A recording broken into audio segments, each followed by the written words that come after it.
Okay. Hi, welcome to Tuesdays with Tracy. I'm going to give everybody a couple minutes to join us live. I've been told not to rush this part of the process, which is a big exercise for me. Anyway, what I'm going to touch base on again is a little bit of a review of preparing to right size your lifestyle. This last weekend, my daughter and her husband moved out of our guest house into their new home. They moved from a little teeny tiny condo into a even smaller living space, and then now into their nice, beautiful, big 4-bedroom house. On the other hand, as my daughter was moving out, my dad and his life partner, Evie, moved from their home in Oregon from a 3-bedroom, 3-car garage, 1,800 square feet, into about 800 square feet of living space. So you can imagine that took some adjusting. So what I wanted to do is go over some tips and pointers from firsthand going through this, and the things that we also experience with our clients.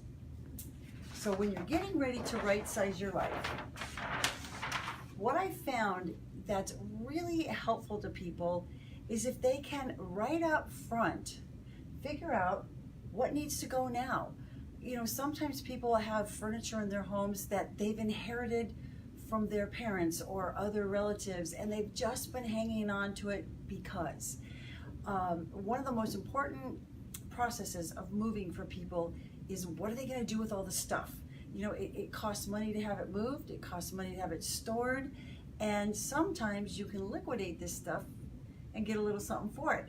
Also, who wants your old stuff? Sometimes there's, you have a family member or a child that wants something, and you can start to decide in advance who gets what, who gets the couch, who gets the art pieces. And it's funny, the emotional attachments people will have to certain things. I know that in my family, there's a pair of iron Dachshunds. They weigh 30 pounds each, and they're wood holders, and my brother now has that, but that's been passed around in our family for literally decades. Anyway, the other thing is, what can be sold now? Maybe you have some antiques, maybe you have 2 or 3 cars and you don't need them, and all these things, if you can handle them way ahead of the right sizing, and I'm really now speaking more to the aging baby boomers and the older seniors, you know, the seniors in their late 70s, early 80s and 90s, that are now finally moving from homes that they've been in 30, 40, 50, 60 years. They've acquired a lot of things. So before you do anything, what are you going to do with the stuff? And give yourself time. Partly because this stuff it's a process, and as you're going through the process, you don't want to jam yourself up.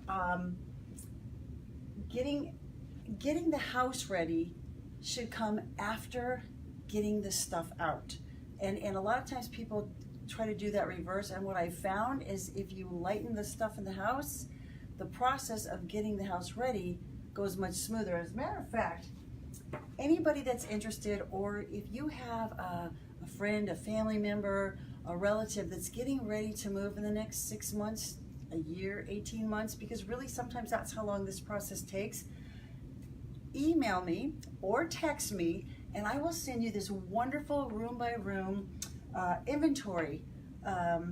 It's called disposition. It's for getting rid of the different things, and it's really cool. It has keep, what you give to family, what you're going to sell, and what you're going to dispose of.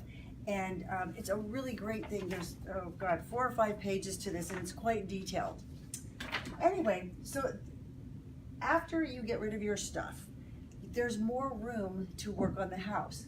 And unless you're planning on selling the home as a fixer or just as it is, it really makes a lot of sense to go ahead and clean things up, both inside and out. A lot of times landscape has overgrown.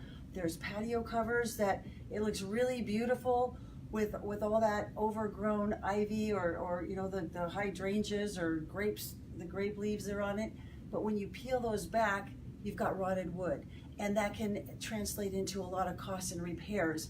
So if you have time to look at these things, prepare for them, give yourself enough time to actually bid these jobs out so you're not taking the highest price guy because you have a time crunch, you can save yourself a lot of money and a lot of stress toward the end of the process of selling. So cleaning up inside and out well in advance is just a smart way to go. The other thing too is update or replace anything that's been broken or that's seriously out of date.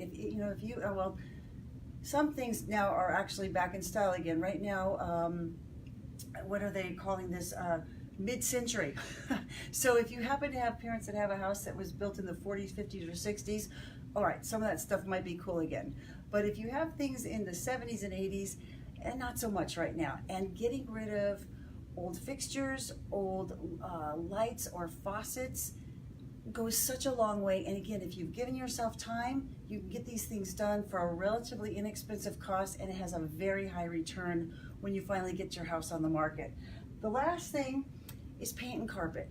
Again, if you're not selling the house as a fixer, fresh, clean paint and clean floors, it goes miles. And again, for a minimal cost, you get such a super high return. Remember the last one of the last sessions I was telling you, 52% of the buyers out there right now are millennials. They don't like to do this kind of stuff. So if you're trying to aim for the biggest part of the market, having the house ready for who's out there ready to pay, it will it'll make your life so much easier. Thank you for tuning in. Look forward to talking to you next week. And again, let me know if anybody out there needs that list.